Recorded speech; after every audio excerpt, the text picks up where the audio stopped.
సమస్తమును అప్పటికి సమాప్తమైనదని యేసు ఎరిగి లేఖనము నెరవేరినట్లు నేను దప్పగినుచున్నాను అనెను. చిరకతో నిండియున్న ఒక పాత్ర అక్కడ పెట్టి ఉండెను గనుక వారు ఒక స్పంజి చిరకతో నింపి హిస్సోపు పుడకకు తగిలించి ఆయన నోటికి అందించిరి. ప్రార్థన చేసుకుందాం. పరిశుద్ర ప్రేమ కలిగిన మా తండ్రి, గొప్ప దేవ, మీకే వేలాది వందనములు, స్తుతులు, స్తోత్రములు చెల్లించుకుంటున్నాను తండ్రి. నాయన తండ్రి, ఏ అర్హత లేనప్పటికీ తండ్రి నాయన మీ సన్నిధానంలో నిలుచుంటకు తండ్రి నాకు అవకాశం ఇచ్చారయ్యా. ఈ స్థితిని నాకు ఇచ్చారు తండ్రి. మీకే కోటాను కోట్ల స్తుతులు, స్తోత్రములు చెల్లించుకుంటున్నాం దేవా. ఇదిగో తండ్రి, మీరు ఇచ్చిన ఈ ధన్యతను బట్టి మీకు స్తోత్రములయ్యా.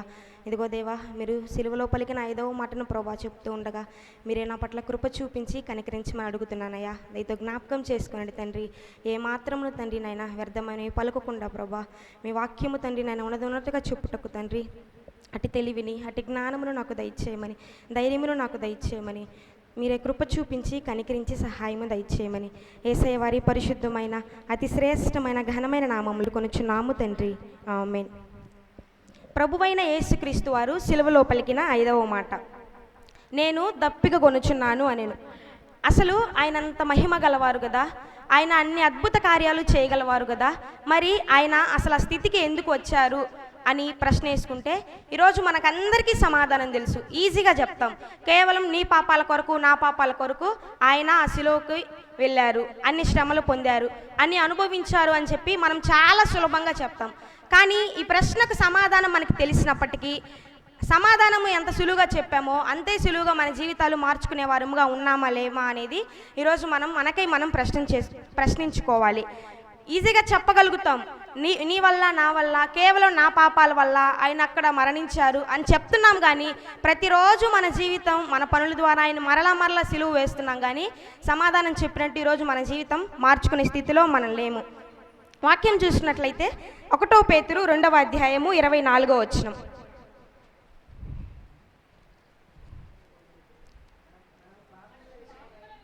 మనము పాపుల విషయమై చనిపోయి నీతి విషయమై జీవించినట్లు ఆయన తానే తన శరీరమందు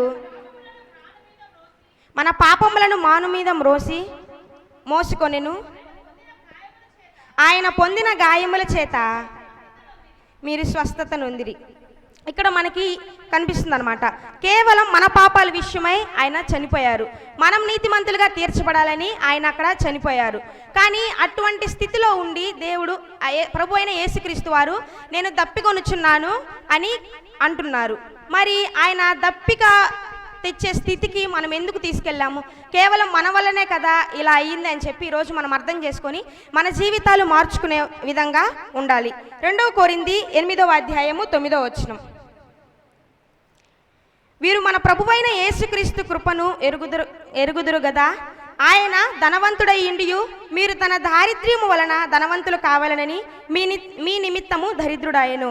కేవలము మనము ధనవంతులం అవ్వాలని ఆయన అక్కడ దరిద్రులుగా ఉన్నారనమాట. నీచులమైన మనము ధనవంతులు కావడానికి నీతిమంతులైన అక్కడ ఎంతో మహిమ గల ప్రభువైన యేసుక్రీస్తు వారు మన కొరకు దరిద్రులయ్యారు. మరి ఆయనకి ఆ దాహం ఎందుకు వచ్చింది? అసలు ఆ దాహము ఎలా తీర్చాలి అనేది మనం చూద్దాం. కీర్తనలు 69:21, వారు చేదును నాకు ఆహారముగా పెట్టిరి, నాకు దప్పి అయినప్పుడు చిరకను త్రాగనిచ్చిరి. ఇక్కడ చూసుకుంటే మరి ఆయన ఎందుకు దప్పిక కొన్నారు అంటే లేఖనము నెరవేరినట్లు. ఈ 5వ మాట యోహాను సువార్త 19వ అధ్యాయంలో 28వ వచనంలో చూసుకున్నప్పుడు, అటు తరువాత సమస్తమును అప్పటికి సమాప్తమైనదని యేసు ఎరిగి లేఖనము నెరవేరినట్లు. కీర్తనల్లో చూచిన ప్రకారం కొన్ని వందల సంవత్సరాల క్రితం ఈ మాట రాయబడి ఉన్నదన్నమాట. చేదు జీవితాలను, చిరకను నాకు అందించేవారిగా ఉన్నారు అని. మరి ఆ లేఖనం నెరవేరబడాలి అంటే ఇక్కడ ప్రభువైన యేసుక్రీస్తు వారు దప్పిక కొనాలి. మరి ఆయన లేఖనం నెరవేరినట్లుగా ఆయన మన కొరకు, మన దాహాన్ని తీర్చడానికి ఆయన అక్కడ దప్పిక కొని ఉన్నారు.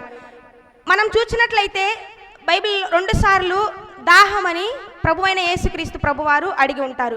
మొదటిగా సమరయ స్త్రీ విషయంలో, రెండవదిగా ఇక్కడ ఈ సిలువ దగ్గర. సమరయ స్త్రీ విషయాన్ని చూద్దాం. యోహాను సువార్త 4వ అధ్యాయం 7వ వచనం, సమరయ స్త్రీ ఒకతే నీళ్లు చేదుకొనుటకు అక్కడికి రాగా యేసు నాకు దాహమునకిమ్మని ఆమెను అడిగెను. ఆయన శిష్యులు ఆహారము కొనుటకు ఊరిలోనికి వెళ్ళియుండిరి.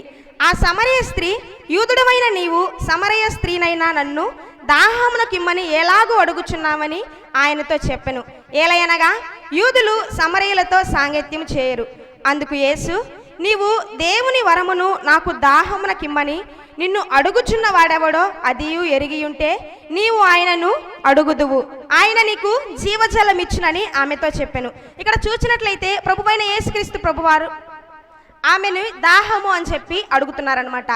ఎదురుగా ఈరోజు మన జీవితాలు ఇలానే ఉన్నాయి. ప్రభువైన యేసుక్రీస్తు ప్రభువారు వచ్చి మనకి ఎదురుగా నిలబడి దాహము అని అడుగుతున్నప్పటికీ మనం ఆయన దాహం తీర్చే వారిముగా లేకపోగా మరి ఎదురు ప్రశ్నించే వారిముగా ఉన్నాము. ఇక్కడ చూసినట్లయితే ప్రభువారు, అందుకు యేసు, నీవు దేవుని వరమును నాకు దాహముకిమ్మ నిన్ను అడుగుచున్న వాడెవరో అది ఎరిగి ఉంటే, అసలు దాహము అని నిన్ను నన్ను అడుగుచున్న వారెవరు నీకు నిజంగా తెలిసి ఉంటే నువ్వు నన్ను మరీ తిరిగి ప్రశ్నించమని ప్రభువారు ఇక్కడ సెలవిస్తున్నారు. ఈరోజు మనం కూడా అదే స్థితిలో ఉన్నాం. ప్రభువైన యేసుక్రీస్తు వారు మన ఎదురు నిలబడి నాకు దాహము, నీ జీవితం ద్వారా నా దాహము తీరుస్తావా అని స్పష్టంగా అడుగుతున్నప్పటికీ కూడా మనం ఆయన దాహాన్ని తీర్చేవారిగా మనం లేమనమాట. ఈరోజు ఆ జీవితం మనలో ఉంటే మనం మార్చుకొని ఆయన దాహం తీర్చేవారిగా ఒక విశ్వాసిగా మనం ఉండాలి. రెండవదిగా ఇక్కడ సిలువలో చూస్తాం. సిలువలో మరలా నేను దప్పిక కొనుచున్నా అని చెప్పి చెప్తారనమాట. మరి అక్కడ ఆయన ఎదురు సిలువ వేస్తున్నప్పుడు అంతమంది ప్రజలు ఉన్నారు కదా. మరి అంతమంది ప్రజలు ఉన్నప్పుడు ఒక్కరికి కూడా ఆయన దాహం తీర్చే మనసు రాలేదు ఎవరికి. మరి ప్రభువైన యేసుక్రీస్తుకి తెలుసా? అవును తెలుసు. వీరు దాహము ఇవ్వరు అని తెలుసు. అయినప్పటికీ మరి ఎందుకు అడిగారు? మరి ఆయనను ఆ విధంగా నిందలు వేస్తూ అవమానిస్తూ అన్ని మాటలు అంటూ చివరికి ఉమ్మి వేస్తూ ప్రవచిస్తూ ఇన్ని చేస్తున్నప్పటికీ మరి ప్రభువారు అయినప్పటికీ నాకు దప్పిక అని చెప్పి అక్కడ అడుగుతారనమాట. ఎందుకని? ఇకనైనా తెలుసుకుంటారేమో, ఇకనైనా మారుతారేమో అని చెప్పి ఆ స్థితిలో కూడా, అంత బాధలో కూడా మనకి మరలా ఒక అవకాశం ఇస్తున్నారనమాట. కానీ మనమైతే ఎన్ని అవకాశాలు ఇచ్చినా సరే, ఆయన ఎదురుగా మన కళ్ళెదురుగా రక్తం చిందిస్తున్నా సరే ఆయన దప్పిక తీర్చే వారిగా ఈరోజు మనం లేను. అక్కడ ఎంతో మంది ఎదురుగా నిలబడి ఉన్నారు, కానీ కఠిన హృదయం కలిగిన వారం ఈరోజు మనం కూడా అలానే ఉన్నాము. ఎదురుగా వచ్చి ప్రభువైన యేసుక్రీస్తు వారు అంత స్థితిలో ఉన్నప్పటికీ కూడా కొంచెం దాహం ఇస్తావా అని. ఈ దాహం ఏంటంటే నీరు ద్వారా తీర్చే దాహం కాదు. నీ జీవితం నా జీవితం మారి మన జీవితాల ద్వారా ఆయన దాహాన్ని తీర్చగలగాలి. మరి నీ జీవితం మార్చుకొని నా దాహం తీర్చావా అని ప్రభు అడిగినప్పుడు మనం ఆయన దప్పిక తీర్చేవారేముగా మనం లేము. మరి ఇలానే మన జీవితాన్ని కొనసాగించుకుంటూ ఉంటే ప్రతిరోజు ఆయన సిలువ వేసిన వారు అవుతాం. ప్రతిరోజు ఆయన దప్పిక అడిగినప్పటికీ సమయం ఉన్నా అవకాశం ఉన్నా కూడా ఆయన దాహం తీర్చేవారిగా మనం ఉండము. ఇది మనం మార్చుకోవాలి. మరి ఆయన ఎందుకు దప్పిక ఉన్నారు? యోహాను సువార్త 7వ అధ్యాయము 37, 38. ఆ పండుగలో మహాదినమైన అంత్యదినమున యేసు నిలిచి, ఎవడైనను దప్పికొనిన ఎడల నా యొద్దకు వచ్చి దప్పి తీర్చుకొనవలెను. నా యందు విశ్వాసం ఉంచువాడెవడో లేఖనము చెప్పినట్లు వాని కడుపులో నుండి జీవజల నదులు పారునని బిగ్గరగా చెప్పెను. ఇక్కడ ప్రభువారు ఎందుకు దప్పికొన్నారంటే విశ్వాసి యొక్క దప్పిక తీర్చడానికి ఆయన అక్కడ సిలువలో దప్పికొని ఉన్నారనమాట. 2, ఉగ్రత నుండి మనను రక్షించడానికి ఆయన అక్కడ దప్పికొని ఉన్నారు. రోమా 5:9. కాబట్టి ఆయన రక్తము వలన ఇప్పుడు నీతిమంతులుగా తీర్చబడి మరింత నిశ్చయముగా ఆయన ద్వారా ఉగ్రత నుండి రక్షింపబడదుము. నిన్ను నన్ను నీతిమంతులుగా తీర్చి నిన్ను నన్ను ఉగ్రత నుండి రక్షించడానికి ప్రభువైన యేసుక్రీస్తు వారు అక్కడ మన కొరకు దప్పిక కొని ఉన్నారనమాట. మరి ఆయన ఒక కుమారునిగా, ఒక సేవకునిగా ఈ లోకానికి వచ్చి నీ కొరకు నా కొరకు అన్ని శ్రమలను అనుభవించి ఇంత స్థితికి వెళ్ళినప్పటికీ కూడా ఇప్పటికీ మరి మనకి ఒక అవకాశం ఇస్తున్నారు. మరి మనం మార్చుకునే వారిగా ఉన్నామా, లేదా ఇంకానూ ఆయన సిలువ వేసి ఇంకా ఆయన బాధ పెట్టే వారిగా ఉన్నామనేది మనం తెలుసుకోవాలి. మన జీవితాల ద్వారా ఆయన దప్పికను ఎలా తీర్చాలో చూద్దాం. హెబ్రీ 4:15. మన ప్రధాన యాజకుడు మన బలహీనతల యందు మనతో సహానుభవము లేనివారు కాడు గాని సమస్త విషయములలోనూ మన వలనే శోధింపబడినను ఆయన పాపము లేని వారిగా ఉండెను. ఇక్కడ మనం చూసినట్లయితే ప్రభువారిని ఎన్నోసార్లు అపవాది శోధించిందనమాట. కానీ ఎన్ని శోధనలు వచ్చినప్పటికీ తండ్రి చిత్తాన్ని నెరవేర్చడంలో ఎప్పుడూ వెనక్కి తిరగలేదు. మరి ఈరోజు మనము ఆయన దప్పిక తీర్చడానికి చిన్న చిన్న శోధనల వలన వెనక్కి తిరిగే వారిముగా ఉన్నామా, లేదా చిన్న చిన్న బాధ కలిగినప్పుడు ఆయన దప్పిక తీర్చకుండా ఇంకా ఆయన దాహాన్ని పెంచేవారేముగా ఉన్నామా అనేది చూసుకోవాలి. ఎన్ని శోధనలు ఎదురైనా, ఎన్ని బాధలు ఎదురైనా సరే ఆయన దప్పిక తీర్చడానికి మన జీవితం కొనసాగేలా చూసుకోవాలి. 2, ఆజ్ఞను గైకొనాలి. ఆజ్ఞను గైకొనటం వలన ఆయన దప్పికను మనం తీర్చగలం. ద్వితీయోపదేశకాండము 28:14. అన్యుల దేవతలను అనుసరింపకయు వాటిని పూజింపకయు ఉన్న ఎడల నీవు అనుసరించి నడుచుకొనవలెనని నేడు నేను నీకు ఆజ్ఞాపించున్న నీ దేవుడైన యెహోవా ఆజ్ఞలను విని వాటిని అనుసరించి గైకొనిన ఎడల యెహోవా నిన్ను తలగా నియమించును గాని తోకగా నియమింపరు. నీవు పైవాడవుగా ఉందవు గాని క్రింది వాడవుగా ఉండవు. ఇక్కడ మనం గమనించుకోవాల్సింది ఏంటంటే ఆయన ఇచ్చిన ఆజ్ఞను గైకొనడం వలన ఆయన దాహాన్ని మనం తీర్చేవారి అవుతాం అనమాట. మరి ఆయన మన కొరకు ఇన్ని చేస్తున్నప్పటికీ, మన కొరకు తన ప్రాణాన్ని సైతం ఇచ్చినప్పటికీ మనమైతే అన్యుల దేవతలను ఆచరించే వారేముగా ఉన్నాం. మరి మన జీవితాల్లో ఆ రీతిగా ఉంటే ఆయన దప్పికను తీర్చగలమా? ఎప్పటికీ తీర్చలేము. మరి ఆయన ఆజ్ఞను అనుసరించుటయే ముఖ్యం అన్నమాట. అది అనుసరించినట్లయితే ఆయన దప్పికను మనం తీర్చగలుగుతాం. 3, వినుట మాత్రమే కాదు, నడుచుకోవాలి. యాకోబు 1:22. మీరు వినువారు మాత్రమై ఉండి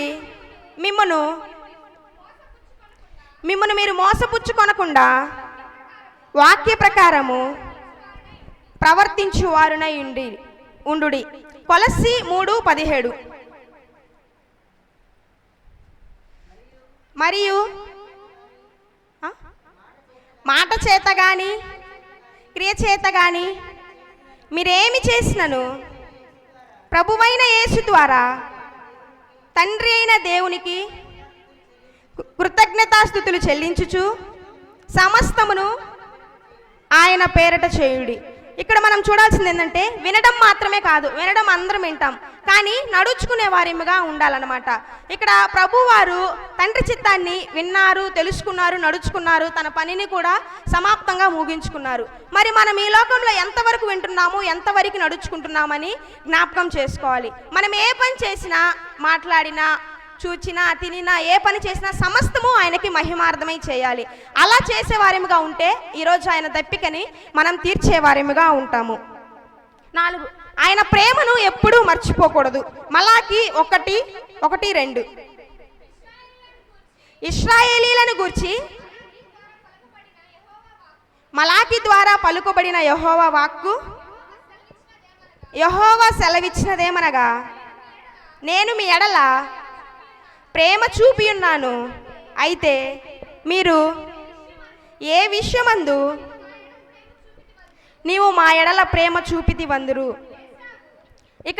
ఇక్కడ మనం చూసినట్లయితే ఆయన ప్రేమను ఎన్నడూ మర్చిపోకూడదు. మరి ఆయన ఈరోజు ఈ స్థితిలో మనం ఉన్నామంటే ఆయన ప్రేమే కారణం. మరి మనం ఆయన్ని తిరిగి ప్రశ్నిస్తున్నాం అన్నమాట. ఏ విషయం అందు నీవు మా ఎడల ప్రేమ చూపితివి అని చెప్పి మనం ఆయన్ని తిరిగి ప్రశ్నించే వారేముగా ఈరోజు ఉన్నామన్నమాట.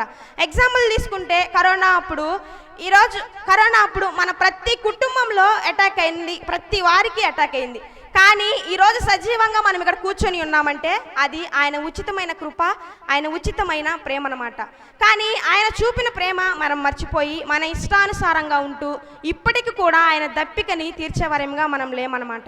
కాబట్టి ఈరోజు మనం చూసుకోవాల్సింది ఏంటంటే ఆయన ప్రేమని ఎన్నటికీ మర్చిపోకుండా ఆయన చూపిన ప్రేమను, ఆయన చేసిన మేలును దినదినము స్తుతించుకుంటూ ఆయన దప్పిక తీర్చేవారేముగా మనం ఉండాలి. ఆయనను పోలి నడుచుకోవాలి. ఫిలిప్పీ 3:17. సహోదరులారా, మీరు నన్ను పోలి నడుచుకొనుడి, మేము మీకు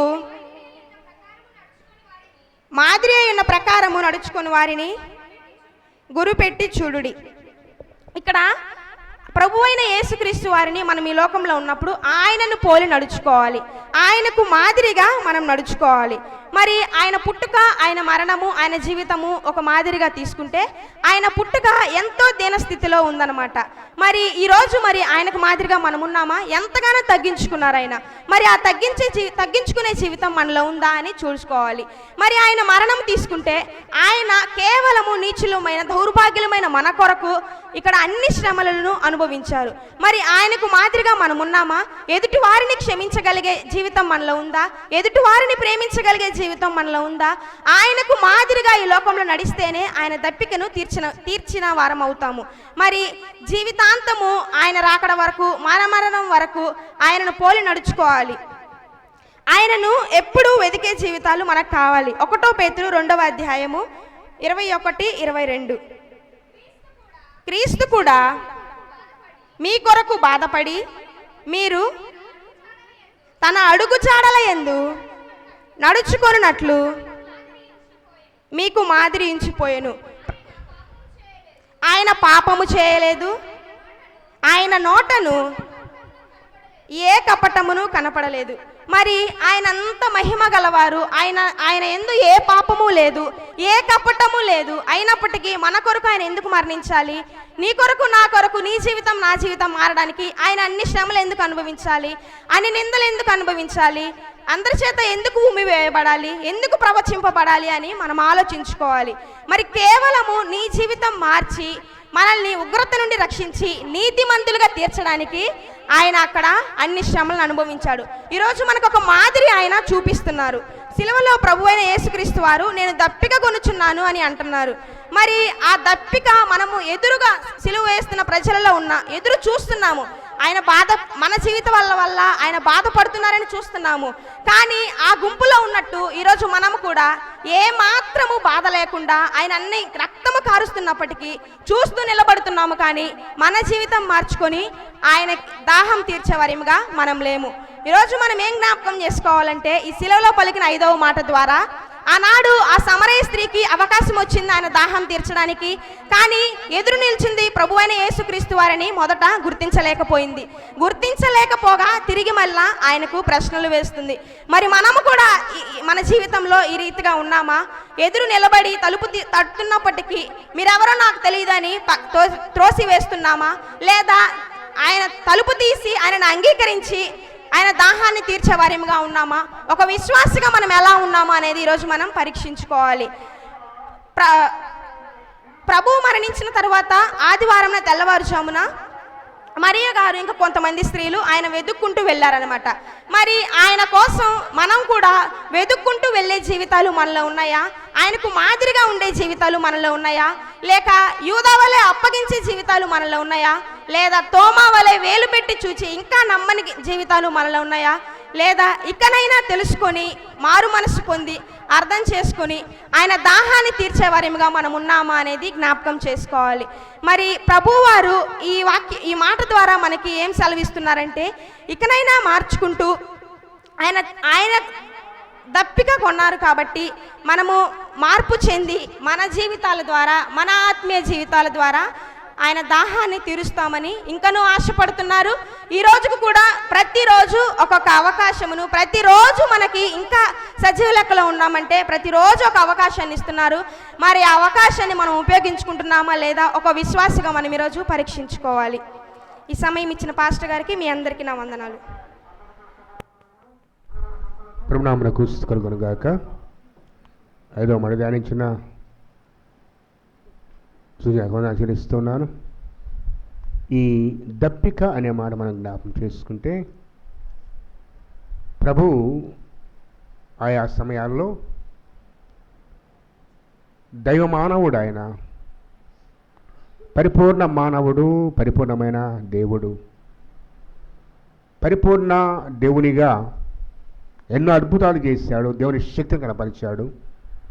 అలాగే పరిపూర్ణ మానవునిగా నీ వలే నా వలే ఆకలిగా ఉన్నాడు, దప్పిగా ఉన్నాడు, అలసిపోయాడు, కోప్పడ్డాడు కదా ఆయన జీవితం అది.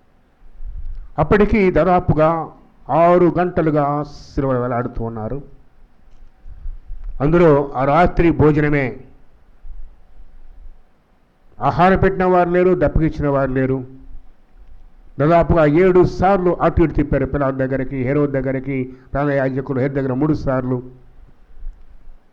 వీపంతా కోడలతో కొట్టబడింది, రక్తమంతా కారిపోయింది, తల మీద ముళ్ళ కిరీటము, అందులోనూ భారమైన దాదాపు 60 కేజీలు ఉండే ఆ చెక్క కొయ్యను భుజం మీద పెట్టుకొని యెరూషలేము మీద కొండ ఎక్కి వెళ్ళాడు ఆయన. మనం కాస్త బరువు మోసి నడిస్తేనే దప్పికంటాం కదా, అటువంటి స్థితిలో ఆయనకు దాహం ఇచ్చిన వారే లేరు. క్షమించాడు, అలాగే పరదేశునిచ్చాడు, బాధ్యత చూపాడు.